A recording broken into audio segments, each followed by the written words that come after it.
Hello everyone, good morning. कैसे हो आप सब? स्वागत है आपका आपके ब्लॉग में। और आज का ब्लॉग हमारा डस्टिंग से स्टार्ट हो रहा है, क्योंकि जैसे मैंने पिछले ब्लॉग में आपको दिखाया था कि हमारा सोफ़ा आ गया है। तो आज हम सोफ़ा लगा देंगे ड्राइंग रूम में। तो उसके लिए पहले मैंने सोचा कि हम डस्टिंग कर लेते हैं। तो हर बार ऐसा ही होता है, फ़ैन वगैरह जब साफ़ करने होते हैं तो मुझे थोड़ा सा ना ऊंचाई से डर लगता है। तो ये कर देते हैं, मेरी पूरी हेल्प करते हैं। मैं हर ब्लॉग में जैसे आपको बताती हूँ, ये सच में करते हैं। तो इन्होंने क्या किया कि फ़ैन वगैरह मैं साफ़ कर देता हूँ। ये मॉर्निंग का ही टाइम है। अभी इन्होंने शॉप पर जाना था, तो जल्दी से हम जब सुबह उठे थे तभी से मैंने अपना ब्लॉग भी स्टार्ट कर लिया, और तभी से ये मेरे साथ हेल्प भी करवाने लग गए। तो ये बोल रहे थे कि ब्लॉग में डालोगे, सभी मेरे को मजाक करेंगे। मैं कहा कोई नहीं करेगा, सब बोलेंगे कि आई कितनी आप हेल्प करते हो। लेडीज़ तो खुश हो जाएंगी, ऐसे बोलेंगे कि हाँ ऐसे ही हस्बैंड चाहिए जो इतना काम कराएं। ये मैं आपको अपनी पिक दिखा रही थी। तो उसके बाद ये तो शॉप पर चले गए थे, इन्हें ब्रेकफास्ट वगैरह करवाया, क्योंकि पर्दे वगैरह उतारने थे, वो विशाल भी कर देता है। विशाल देखिएगा आप, मेरे साथ इतना काम करवाया उसने। है केयरिंग है, वो करता है। उसे लगे जब कि मम्मा अकेले काम कर रहे हैं, पता नहीं वो अपने पापा को देखता है तो मेरी हेल्प करवा देता है। तो उसने पर्दे वगैरह सारे उतार दिए थे, क्योंकि मैंने उसे बोल दिया कि मैं धोऊंगी। मेरे को था ये कि पहले सारी डस्टिंग कर लूँ, फिर देखिए नए सोफ़े हम यहाँ पर रखेंगे, उस पर डस्ट ना पड़े। ये होता ही है ना हम सबको। तो इसीलिए फिर मैंने सारे कर्टन उतरवा लिए थे, और उतरवा के फिर हमने सामान सारा निकालना बाहर शुरू कर दिया था। ये तो विंडो के थे, इधर वाली साइड भी है ना कर्टन, यहाँ पर अंदर एंट्री होती है हमारी ड्राइंग रूम की, वहाँ पर भी कर्टन है। तो ये वाले भी मैंने सारे उतरवा लिए थे।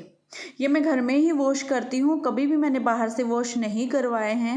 हमारे ये कर्टन लगे हुए हो गए 2 से 3 साल हो गए। मैंने 2-3 बार धो लिए, क्योंकि हम साल में एक बार ही धोते हैं। देखिए दिवाली से पहले मैं वॉश करती हूँ, रोज़ नहीं करती हूँ। बस ये कर्टन उतारे एक साइड में रख दिए, फिर ये सारा सामान हमने उठाना यहाँ से शुरू किया। दिवाली की सफाई भी बस साथ साथ में ये चलती जाएगी, क्योंकि हल्की फुल्की डस्टिंग तो हम हर रोज़ करते ही हैं। डीप क्लीनिंग हो जाएगी ना ये सारी। तो विशाल को मैंने साथ में लगा लिया, और ये सारा काम मिनटों में निपटा देंगे। बच्चों को भी ज़रूर सिखाना चाहिए। एक हम में ये बहुत गलती होती है पेरेंट्स में, कि हम ये सोचते हैं कि ये लड़कियों का काम है, लड़के नहीं करेंगे। लेकिन मेरे पास ऐसा काम नहीं है। मैं लड़की से भी ऐसे ही, देखो मैंने अंजलि को सिखाया हुआ था काम करना, तो इसलिए वो बाहर रह रही है। अपना खाना पीना, वहाँ पर काम पे जाना, पढ़ाई लिखाई, किसी भी चीज़ में उसे कोई भी मुश्किल नहीं आई है। अगर हम बच्चों को कुछ सिखाएंगे नहीं तो वो करेंगे कैसे? अगर शुरू से ही हम आदत डालेंगे तो होगा। मैं ऐसे नहीं कहती हूँ कि बच्चों को आपको पढ़ने का टाइम नहीं देना है, सारा दिन काम में लगा के रखिए, ऐसा नहीं है।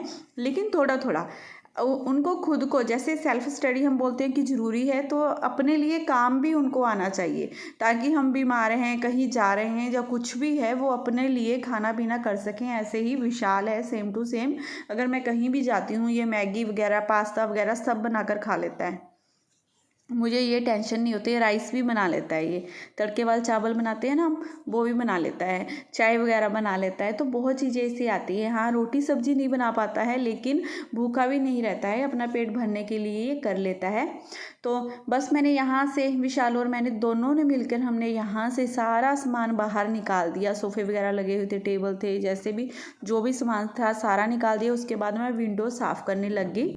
झाड़ू मैंने पहले ही लगा दिया था, क्योंकि गर्दा ना पड़े, फिर गर्दा दोबारा डल जाता है जब हम डस्टिंग करते हैं। तब मैं अपना झाड़ रही थी, ये विंडो वगैरह को सारा मैंने साफ़ किया, और साथ के साथ विशाल पोछा लाने लग गया। स्टैंड वाला पोछा था, मैंने उसे बोला भी कि मैं लगा दूंगी विशाल, कोई बात नहीं। उसने बोला मम्मा कोई बात नहीं, आप भी कर रहे हो ना, तो कोई बात नहीं, हम मिलके कर लेंगे। कुछ उसने जाना था, उसके फ्रेंड्स आने वाले थे, तो उसे था कि मम्मी बाद में अकेली करेगी, मैं साथ में ही करवा देता हूँ। फिर उसने यहाँ पर पोछा वगैरह लगा दिया, और इतने में मैंने सारी यहाँ पर डस्टिंग कर दी। जो भी मेरा सामान पड़ा था वो भी साफ़ कर कर लगा दिया। ये सारी डस्टिंग हमारी हमने मिलकर कंप्लीट कर दी।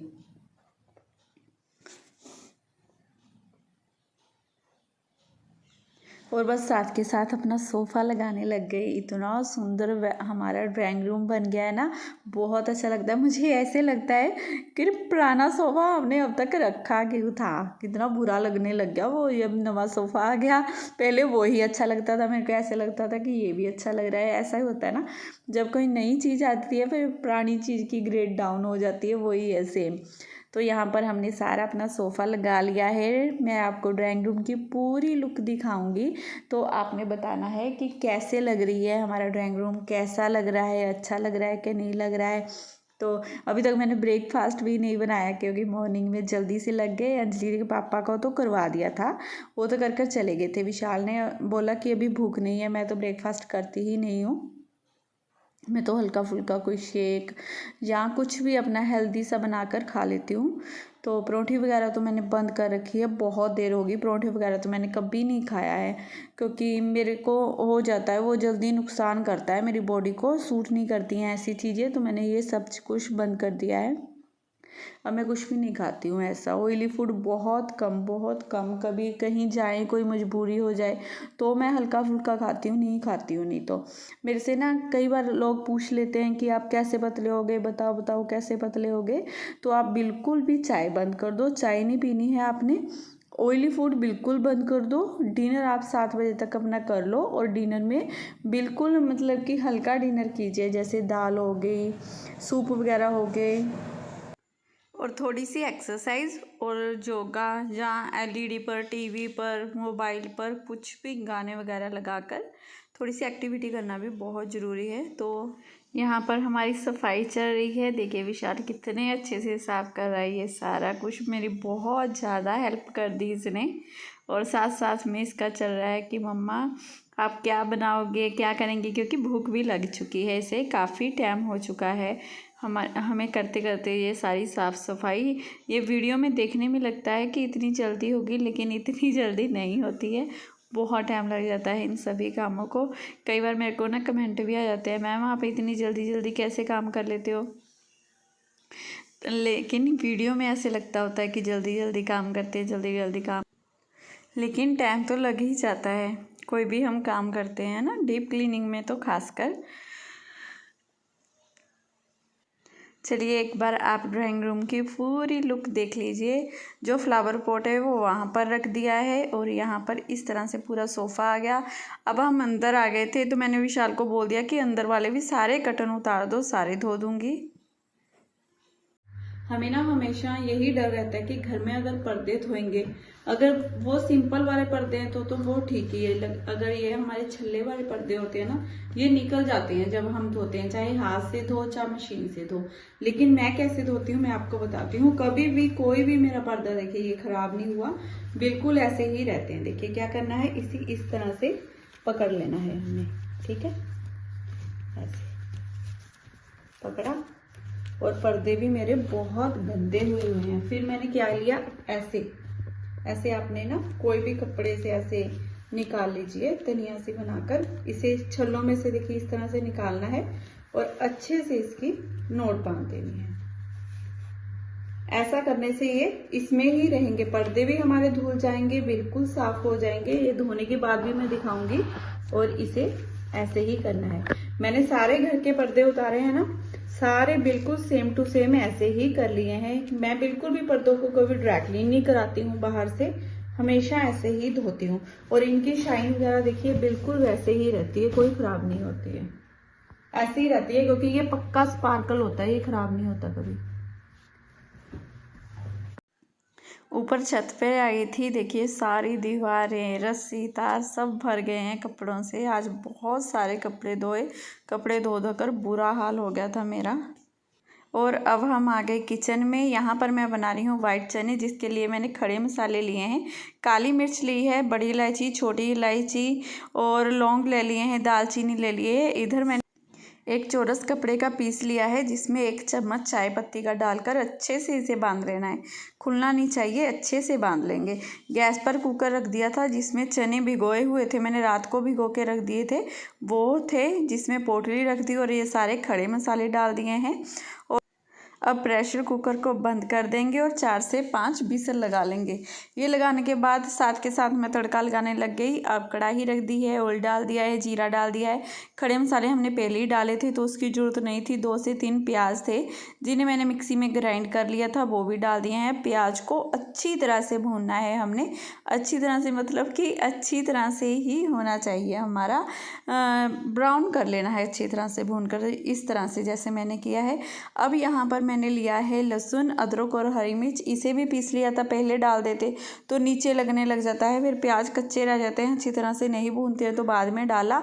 1-2 मिनट इसे भी मैंने पका लिया। अब इसके बाद हम सूखे मसाले ऐड कर देंगे।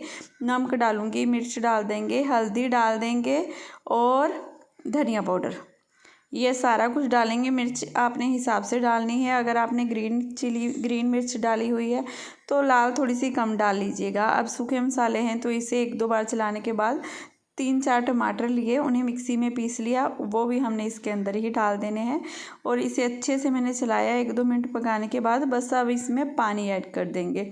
उसी मिक्सी जार में मैंने पानी डाला, थोड़ा सा डालने के बाद इसमें डाल दूँगी। अब इस मसाले को अच्छे से पका लेंगे हम, इसमें से ऑयल बाहर होना चाहिए, तब तक हमने इसे पकाना है।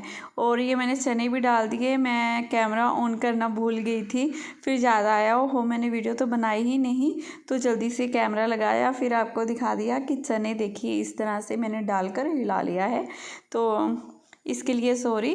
फिर देखिए चनों का आपको कलर ही देखने पर पता लग रहा है कि मसाले को हमने बहुत अच्छे से बनाया है, पकाया है। अब ग्रेवी देख लीजिए आप अपने तरीके से, जितनी आप चावल के साथ खाना चाहते हो, रोटी के साथ या कैसे भी, उसी हिसाब से रख लेंगे। इसे मैंने ढक दिया है। वैसे चने हमारे पके हुए हैं लेकिन हमने फिर भी अच्छे से इसे पकाना है। इधर दूसरी साइड विशाल ने रबड़ी खानी थी, उसका रबड़ी खाने का दिल था। बच्चे ने इतना काम भी किया तो एक साइड पे मैंने साथ के साथ दूध चढ़ा लिया। दूध देखिए कितना गाढ़ा हो गया है, इसे अभी और गाढ़ा करेंगे। इधर देखिए ग्रेवी ने ऑयल छोड़ दिया है और चने भी बन गए हैं। सब्जी का कलर ही देखिए बिल्कुल रेस्टोरेंट और ढाबे की तरह ही बने थे, जैसे मार्केट से हम छोले भटूरे लेके आते हैं ना, बिल्कुल सेम टू सेम ऐसे ही टेस्ट के और ऐसे ही बने थे। चने बहुत ही अच्छे बने थे, बहुत ही लाजवाब। आप भी एक बार ट्राई करिएगा, बहुत अच्छे लगेंगे। देखिए दूध करते करते इतना गाढ़ा हो चुका है। अब हमने इसमें चीनी डाल देनी है। चीनी आपने इसके अपने टेस्ट के अकॉर्डिंग डालनी है, क्योंकि चीनी डालने के बाद भी फिर ये क्या होता है कि थोड़ा सा लूज़ हो जाता है, चीनी पानी की तरह हो जाती है ना, तो इसीलिए। तो मैं बस इसे अब 1-2 मिनट के लिए ही पकाऊंगी। बस 1-2 मिनट पकाने के बाद मैं गैस की फ्लेम फिर बंद कर दूंगी। और विशाल इसे ऐसे ही खाता है और ये भी इसे ऐसे ही पसंद करते हैं, कोली चमचे में डालकर। लेकिन आप अगर जमाना चाहो तो इसे जमा भी सकते हो, ये बिल्कुल बर्फ़ी की फॉर्म में आ जाता है। फिर जमाने के बाद आप इसे फ्रिज में रखोगे तो भी ये बर्फ़ी की फॉर्म में आ जाएगा। और साथ के साथ इधर दूसरी तरफ मैं रोटी बनाने लग गई। पहले मैंने सोचा था कि मैं वो बनाऊंगी, क्या बोलते हैं उसे, भटूरे बनाऊंगी, लेकिन बहुत लेट भी हो गया था, थक भी गए थे, तो मैंने रोटी ही बना ली चनों के साथ। और ये भी खा लेंगे साथ के साथ और विशाल भी खा लेगा। फिर उसके बाद मेरी बारी आएगी, मैं भी खा लूँगी। इधर ये भी आ चुके हैं दुकान में से। और मैं आपको ना ये दिखा रही थी सोफ़ा, और ये सोफ़ा हमने अभी फ़िलहाल लॉबी में लगा लिया है इस तरह से। इसे हम रखेंगे नहीं, सेल कर देंगे। और आज की वीडियो बस इतनी ही, बाकी का सब कल की वीडियो में। Bye bye.